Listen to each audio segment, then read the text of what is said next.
How do you get out of your own way? We're gonna talk about it now on the backstory.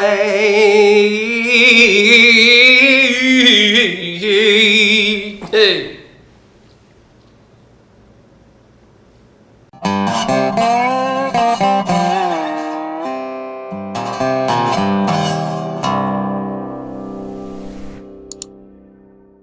What's up, everybody? I am singer-songwriter Levi Kreis, and this is the backstory, my life in a lyric, where I go behind the scenes to reveal the story that inspired the song. This week, I'm sharing my inspiration behind a song that is on my album, Liberated. It's called Nobody in His Right Mind, currently streaming on Spotify. Now, Nobody in His Right Mind was one of the very few cover songs that I've ever done. Matter of fact, it was written by a guy named Dean Dillon and became a #1 country hit for George Strait in the early 80s. But I was attracted to this song. I was inspired to do it on my new album because I've lost a lot of things that were important to me. And it was all my fault. I was not in my right mind, like the song says. And the confession time, I was suffering from addiction. Now, as of this video, I am proud to say I am 8.94 years sober, clean and sober. Not the sober that some people say, oh, I get to do this over here, but I don't do the worst thing. No, fucking clean and sober. Like not even smoking my pack and a half of cigarettes a day. Fucking clean. Clean. Clean. Like, slay a small village of children, I need that nicotine. Clean.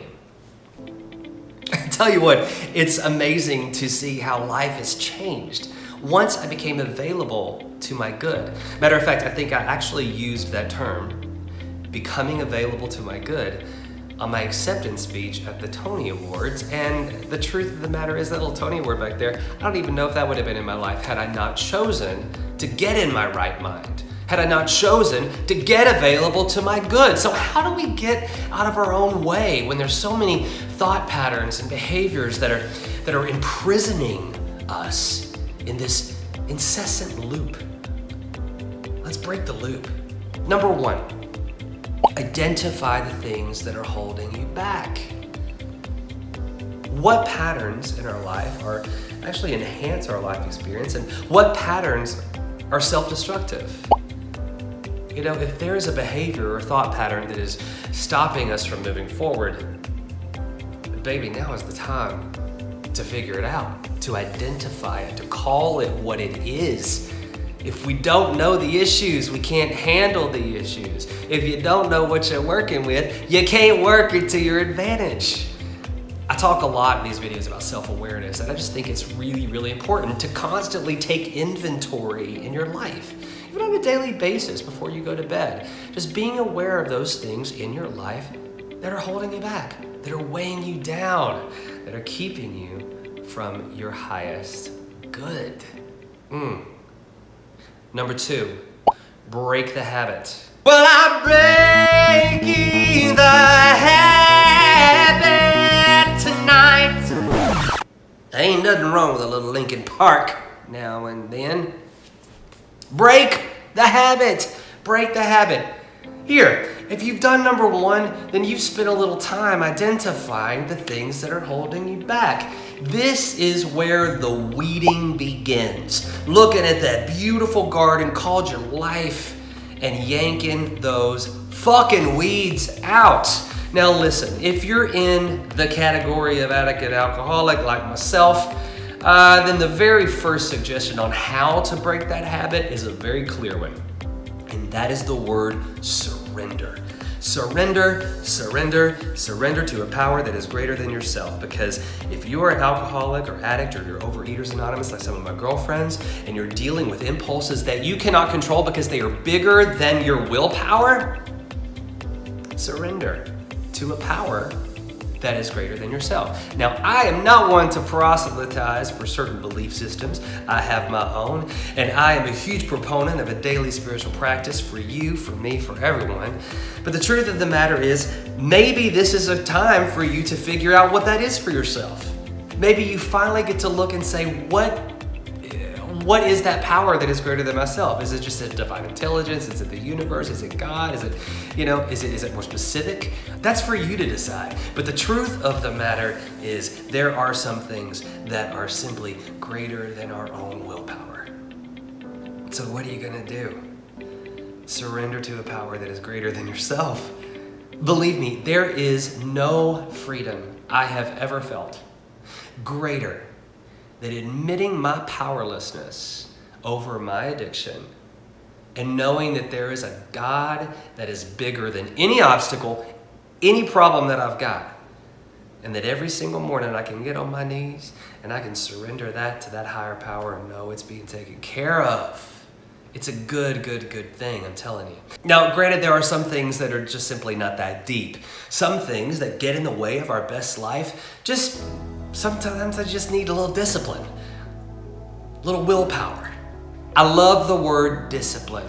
Discipline is sexy. For someone to be standing in the middle of their own overwhelming impulse to do one thing, but have enough inner strength to see the end game and choose the opposite, come on, that is sexy shit. That is sexy shit. Are you kidding me? So few people have the ability to control their inner facilities like that, and I love it. I love it. So there are some things that just need a little willpower and a little discipline. So opposite side of the spectrum here, breaking the habit sometimes may call for surrender. Breaking the habit may sometimes just call for some flexing that sexy willpower that you've got. Flex it. Flex it. Number 3, notice your feelings. Notice your feelings.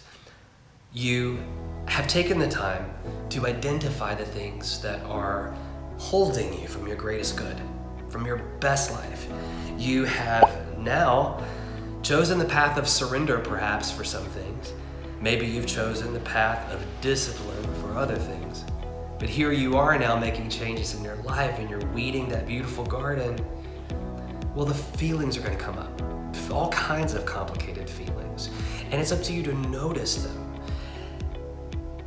I'm a huge proponent of meditation, man. I use the Headspace app every morning and I've really loved it because it's teaching me to be the observer of my thoughts, the observer of my feelings, rather than identifying with my feelings, to feel something and say, that's what I feel, that's me, that's who I am. We are not our feelings. We are not our feelings. We are not our feelings. Do you hear me? We're not our feelings. So to have a daily spiritual practice, may I suggest that you have a daily spiritual practice of some sort that helps you cultivate that distance between you and your feelings, so that you can observe them, so that you become objective about them, and you use them for what they're there for, which is information.